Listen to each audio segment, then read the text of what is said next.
요즘 날씨가 추워짐에 따라 몸도 움츠러들고 피로감을 많이 느끼시나요? 피로는 한번 몸에 누적되어 쌓이면 정신적 감정적으로 깊게 영향을 미칠 수 있기 때문에 미리미리 예방하고 대처해야 합니다. 안 그럼 큰 병으로 번질 수도 있기 때문이죠. 만성 피로가 누적되기 전에 피로회복법에 대해서 확실하게 알고 실천하셔야 합니다. 제가 책 스탠퍼드식 최고의 피로회복법을 읽고 피로를 빠르게 회복하는 법에 대해서 쉽게 요약해 겨울철 건강을 챙길 수 있는 방법에 대해서 알려드리겠습니다. 평소 만성 피로나 식곤증 피곤함을 자주 느끼신다면 영상 끝까지 시청해주세요. 부족한 잠을 몰아서 자는 방식으로는 피로를 해소할 수 없다. 오히려 그저 가만히 있으면 더 피로해진다는 지적도 있다. 피로는 적극적으로 풀려고 노력해야만 해소할 수 있다. 피로는 제때 적절한 방법으로 해소하면 체내에 쌓이지 않고 장기적으로는 피로에 강한 몸을 만들 수 있다. 우리 몸 내부의 모든 요소는 비대칭이다. 주먹 크기의 심장은 몸의 중심에서 왼쪽으로 치우쳐 있으며 심장보다 커다란 간은 몸의 오른쪽에 자리하고 있다. 근육 역시 자연스레 장기의 위치에 영향을 받는다. 최근 미국에서는 이러한 신체 좌우 비대칭의 착안한 트레이닝법이 등장하기도 했다. 우리 몸의 좌우 밸런스는 모두 다르기 때문에 아무런 조치 없이 이를 오랫동안 방치하면 몸의 전체 균형이 무너져 내린다. 이 말은 즉 조치를 취하지 않으면 누구나 피로에 약한 몸이 된다는 뜻이다. 따라서 우리 모두에게는 대책이 필요하다. 팔다리를 쭉 뻗는 행동이 실제 피로회복에 도움이 될까? 스트레칭은 일시적인 근육의 피로에는 효과가 있을지 모르지만 진짜 문제인 만성 피로를 뿌리 뽑을 수는 없다. 기지개의 효과는 그리 오래 가지 않는다. 몸이 뻣뻣하게 굳는 경화 현상은 어디까지나 피로의 결과일 뿐이다. 우리가 피로를 느끼는 진짜 원인은 따로 있다. 바로 우리 몸에 밴 잘못된 버릇들이다. 다음 날까지 피로를 쌓아두지 않으려면 그런 날일수록 가벼운 운동을 하는 편이 좋다. 20분, 30분 정도의 달리기나 수영과 같은 가벼운 유산소 운동은 뇌중추신경을 자극해 피로 해소에 도움을 준다. 혈액순환을 촉진해 뇌와 근육에 산소를 공급하고 피로 물질이 쌓이는 것을 막는 잘못된 버릇을 해결하는 것이다. 이에 따라 뭉친 근육이 풀리고 자율신경과 호르몬도 서서히 균형을 되찾을 수 있다. 특히 스트레스가 쌓이면 밤에도 교감신경이 우위를 차지해 숙면을 취하기 힘들다.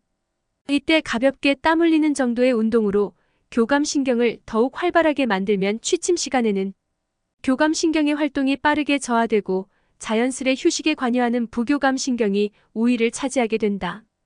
자율신경이 안정을 되찾으면 몸과 뇌도 휴식 상태로 들어갈 수 있다. 따라서 피로를 해소하기 위해서는 가만히 있는 것이 아니라 가볍게 몸을 움직이는 편이 좋다. 빠르고 효과적인 스탠퍼드식 대처법. 최근에는 운동을 즐기는 인구가 늘면서 가벼운 부상이나 통증을 수반한 피로 사례 역시 많아졌다. 그렇다면 운동 중 얻은 부상에서 빠르게 회복하려면 어떻게 해야 할까? 지금부터 소개하는 방법은 부상을 입었을 때, 일을 마친 후 지친 몸을 회복시킬 때에도 효과를 볼 수 있는 방법들이다. 훈련 중에 입은 타박상이나 갑작스런 통증으로 움직이지 못하는 긴급한 상황에서는 기본적으로 통증 부위를 차갑게 만드는 냉각요법을 쓴다. 때게 이런 경우 피부 바깥쪽은 멀쩡해 보여도 내부에는 염증이 생기고 출혈이 발생한 경우가 많다. 그러므로 염증을 가라앉히고 상처 부위의 지혈을 위해 즉시 다친 부위를 차갑게 식혀야 한다. 냉각요법으로 어느 정도 내부 염증이 진정된 다음에는 온열요법을 시행한다. 우리 몸이 자연치유 과정에 들어섰다고 판단되면 다친 부위에 열을 가해 빠른 상처 회복을 돕는 것이다. 상처가 낫기 위해서는 혈액과 혈액이 운반하는 영양분이 모두 필요하다. 이때 다친 부훈련 중에 입은 타박상이나 갑작스런 통증으로 움직이지 못하는 긴급한 상황에서는 기본적으로 통증 부위를 차갑게 만드는 냉각요법을 쓴다. 냉각요법으로 어느 정도 내부 염증이 진정된 다음에는 온열요법을 시행한다. 우리 몸이 자연치유 과정에 들어섰다고 판단되면 다친 부위에 열을 가해 빠른 상처 회복을 돕는 것이다. 상처가 낫기 위해서는 혈액과 혈액이 운반하는 영양분이 모두 필요하다. 이때 다친 부위를 따뜻하게 하면 혈류의 흐름이 촉진돼 회복을 앞당길 수 있다. 일시적으로는 통증이 심해질 수도 있지만 우리 몸의 치유 능력을 높이기 위해서라도 꾸준히 온열요법을 시행해야 한다. 특히 냉온요법은 상처 치료뿐만 아니라 피로를 푸는데도 효과적이다. 많이 걷거나 뛴 후에 피로가 느껴진다면 우리의 몸에 염증이 생긴 상태다. 지나친 운동으로 무리했다고 생각되는 날 냉온요법을 활용하면 낮 동안에 쌓인 피로를 효율적으로 해소할 수 있다. 다음으로는 평범한 수면을 최고의 회복 시간으로 바꾸는 법입니다. 최근에는 세계적으로 수면과 경기 성적의 관계에 관한 놀랄만한 보고가 잇따르고 있다. 영국 러프버러 대학교의 루이즈 레이너 교수의 2013년 연구에 따르면 5시간밖에 잠들지 못한 테니스 선수의 첫 서브 성공률은 평소보다 25% 하락했다. 벨기에 브뤼셀 자유대학교의 레이철 르프루트 교수 역시 일주일 동안 하루 5시간씩 잠을 잔 남성의 테스토스테론 분비율이 15% 감소한다고 보고했다. 테스토스테론은 남성 호르몬의 일종으로 근육 증강이나 피로 해소에 영향을 미친다. 당연히 운동선수들에게도 매우 중요한 호르몬이다. 즉, 테스토스테론의 분비가 감소하면 경기 성적뿐 아니라 경기 전후의 컨디션 관리에도 영향을 미치는 것이다. 캘리포니아 대학교 샌프란시스코 캠퍼스에서 선수 생명과 수면 시간의 관계를 조사했더니 수면 시간이 길수록 선수 생명도 길다는 결과가 나왔다. 선수 생명이 길다는 말은 그만큼 부상이나 질병, 피로에 따른 컨디션 난조가 적어 안정적인 성적을 거둔다는 의미이기도 하다. 이처럼 세계적인 선수들의 수면 시간이 긴 이유는 이들 스스로 회복의 열쇠를 쥔 수면의 중요성을 뼈저리게 느끼고 있으며 수면이 선수 생명을 좌우한다고 믿고 있기 때문일 것이다. 이러한 연구 결과와 사례를 바탕으로 나는 스탠퍼드 선수들에게도 적어도 하루 7시간 최소 6시간의 수면 시간을 지킬 것을 권한다. 질 좋은 수면 시간을 충분히 확보하는 것은 선수의 컨디션 관리에 필수적이다. 내가 선수들에게 전하는 수면의 기본 원칙은 다음의 4가지다. 1. 너무 일찍 자거나 밤을 새지 않는다. 취침 시간, 기상 시간, 수면 시간은 되도록 일정하게 유지한다. 가끔 늦잠을 자더라도 1시간 정도면 충분하다. 신체 리듬을 최대한 일정하게 유지하는 것이 피로에 강한 몸을 만드는 기본이다. 2. 주말에도 평소의 신체 리듬을 유지할 것. 주말에 긴 시간을 몰아 잔다고 해도 일상적인 수면 부족으로 생긴 피로는 결코 해소되지 않는다. 잠은 저축할 수 있는 종류의 것이 아니다. 만약 주말 동안 평소와 달리 늦잠을 자고 싶다면 1~2시간 정도에 그치는 것이 좋다. 3. 목욕은 잠자리에 들기 90분 전에 끝내라. 수면의 질을 관리하는 차원에서 냉온욕을 할 때 주의해야 할 사항이 있다. 바로 취침 직전에는 냉온욕을 피하라는 것이다. 냉온욕뿐 아니라 단순한 목욕 역시 잠자리에 들기 90분 전까지 모두 마무리 지어야 한다. 스탠퍼드는 왜 식사부터 간식까지 전부 관리하는가? 스탠퍼드는 스포츠의학센터 외에도 2015년 전임 영양사를 둔 스포츠 영양센터를 설립했다. 여기에 소속된 영양사들은 선수들의 식생활 전반을 담당하고 지원한다. 비타민과 단백질은 반드시 섭취하라. 운동선수에게는 칼로리 높고 기름진 등심 스테이크보다 닭가슴살이 더 적절한 진수성찬이다. 선수에게 필요한 것은 달콤하고 맛있는 팬케이크가 아니라 영양이 풍부하고 신선한 채소와 과일이다. 비타민과 단백질은 피로 해소에 반드시 필요하므로 충분히 섭취할 수 있도록 미리 요청한다. 호화롭고 맛있는 음식보다 소박하고 몸에 좋은 음식을 먹어라. 이것이 인류 선수들의 기본 식사 원칙이다. 스탠퍼드의 영양사와 트레이너가 공유하는 가장 중요한 방침이기도 하다. 하루의 활력을 담당하는 에너지원, 아침 식사.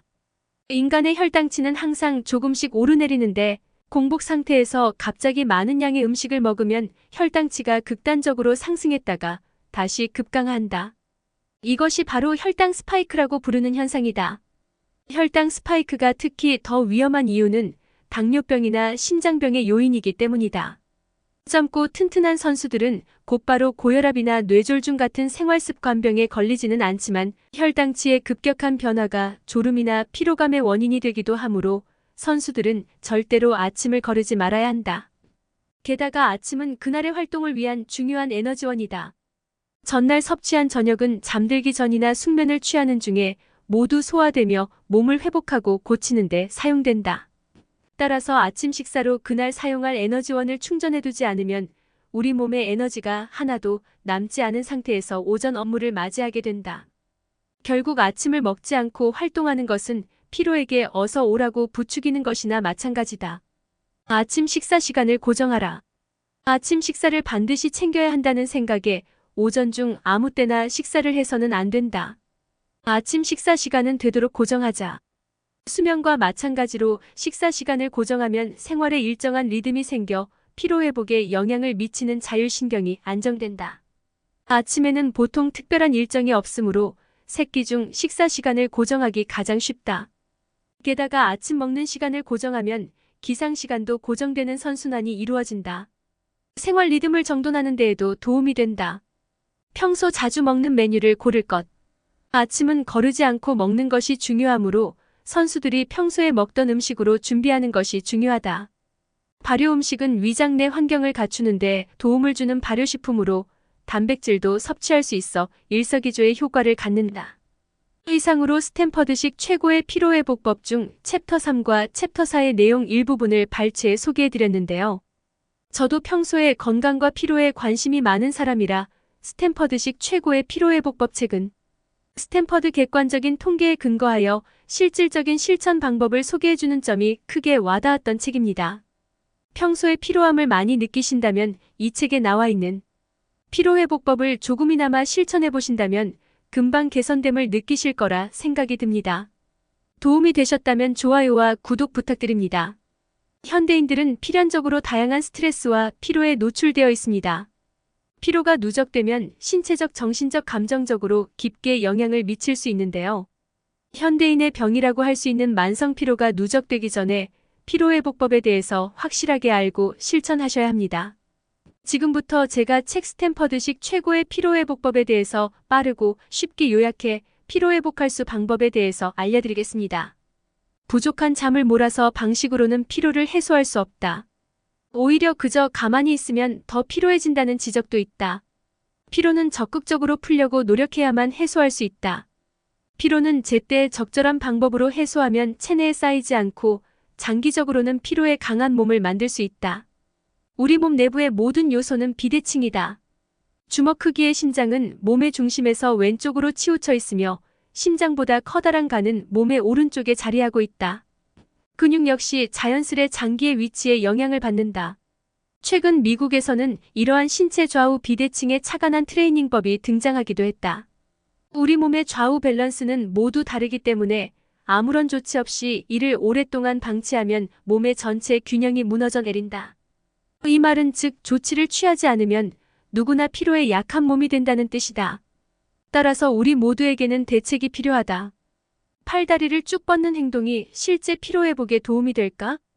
스트레칭은 일시적인 근육의 피로에는 효과가 있을지 모르지만 진짜 문제인 만성 피로를 뿌리 뽑을 수는 없다. 기지개의 효과는 그리 오래 가지 않는다. 몸이 뻣뻣하게 굳는 경화 현상은 어디까지나 피로의 결과일 뿐이다. 우리가 피로를 느끼는 진짜 원인은 따로 있다. 바로 우리 몸에 밴 잘못된 버릇들이다. 다음 날까지 피로를 쌓아두지 않으려면 그런 날일수록 가벼운 운동을 하는 편이 좋다. 20분, 30분 정도의 달리기나 수영과 같은 가벼운 유산소 운동은 뇌중추신경을 자극해 피로 해소에 도움을 준다. 혈액순환을 촉진해 뇌와 근육에 산소를 공급하고 피로 물질이 쌓이는 것을 막는 잘못된 버릇을 해결하는 것이다. 이에 따라 뭉친 근육이 풀리고 자율신경과 호르몬도 서서히 균형을 되찾을 수 있다. 특히 스트레스가 쌓이면 밤에도 교감신경이 우위를 차지해 숙면을 취하기 힘들다.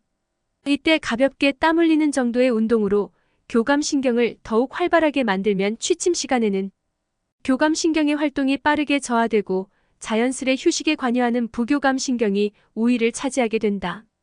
자율신경이 안정을 되찾으면 몸과 뇌도 휴식 상태로 들어갈 수 있다. 따라서 피로를 해소하기 위해서는 가만히 있는 것이 아니라 가볍게 몸을 움직이는 편이 좋다. 빠르고 효과적인 스탠퍼드식 대처법. 최근에는 운동을 즐기는 인구가 늘면서 가벼운 부상이나 통증을 수반한 피로 사례 역시 많아졌다. 그렇다면 운동 중 얻은 부상에서 빠르게 회복하려면 어떻게 해야 할까? 지금부터 소개하는 방법은 부상을 입었을 때 일을 마친 후 지친 몸을 회복시킬 때에도 효과를 볼 수 있는 방법들이다.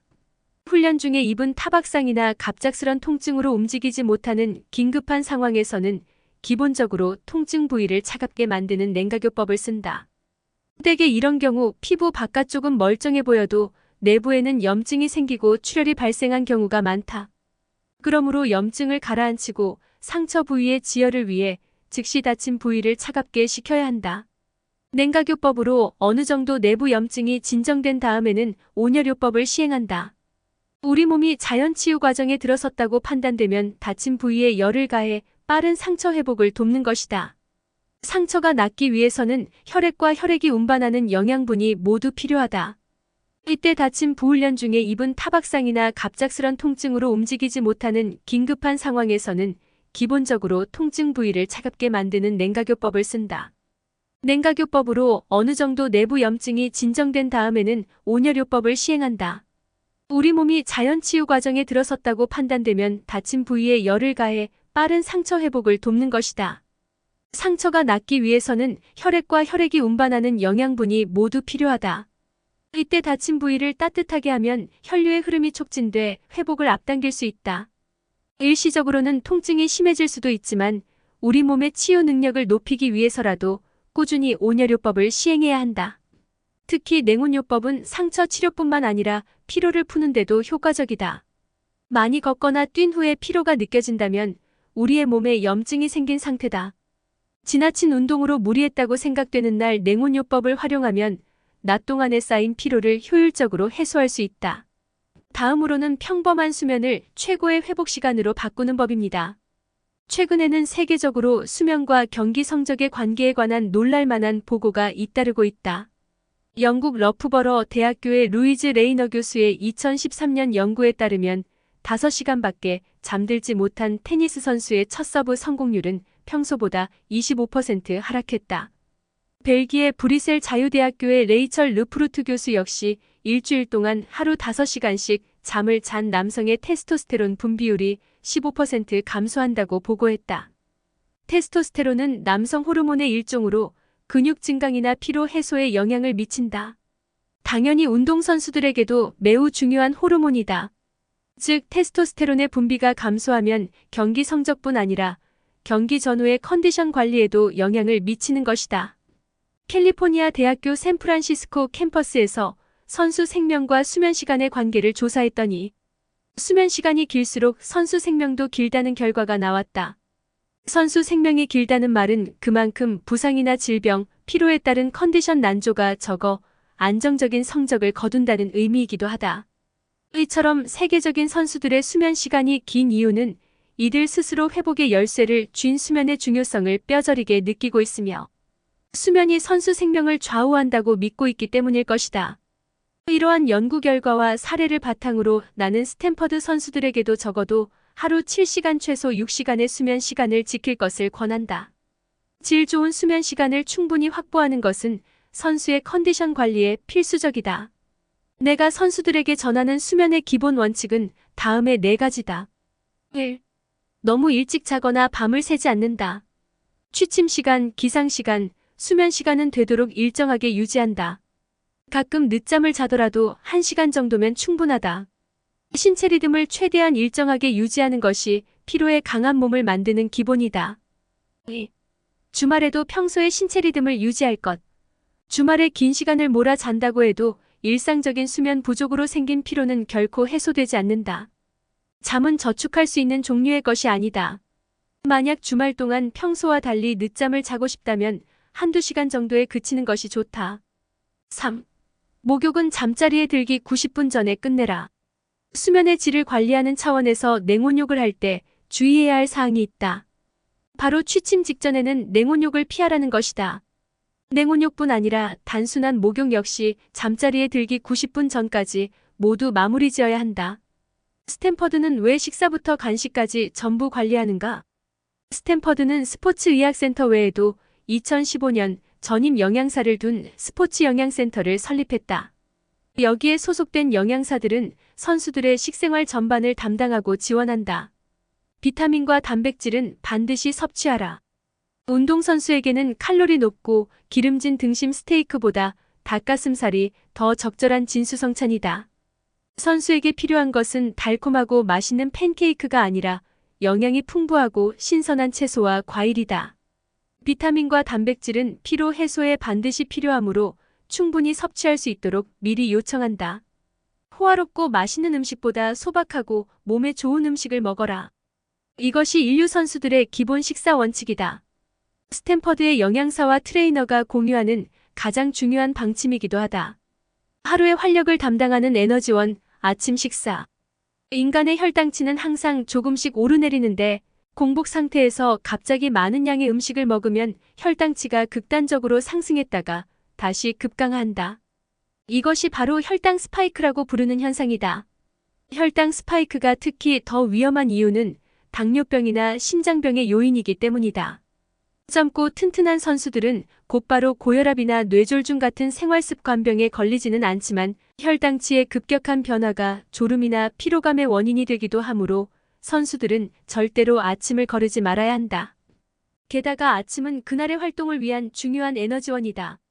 전날 섭취한 저녁은 잠들기 전이나 숙면을 취하는 중에 모두 소화되며 몸을 회복하고 고치는 데 사용된다. 따라서 아침 식사로 그날 사용할 에너지원을 충전해두지 않으면 우리 몸의 에너지가 하나도 남지 않은 상태에서 오전 업무를 맞이하게 된다. 결국 아침을 먹지 않고 활동하는 것은 피로에게 어서 오라고 부추기는 것이나 마찬가지다. 아침 식사 시간을 고정하라. 아침 식사를 반드시 챙겨야 한다는 생각에 오전 중 아무 때나 식사를 해서는 안 된다. 아침 식사 시간은 되도록 고정하자. 수면과 마찬가지로 식사 시간을 고정하면 생활에 일정한 리듬이 생겨 피로회복에 영향을 미치는 자율신경이 안정된다. 아침에는 보통 특별한 일정이 없으므로 새끼 중 식사 시간을 고정하기 가장 쉽다.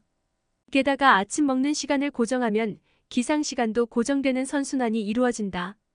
생활 리듬을 정돈하는 데에도 도움이 된다. 평소 자주 먹는 메뉴를 고를 것.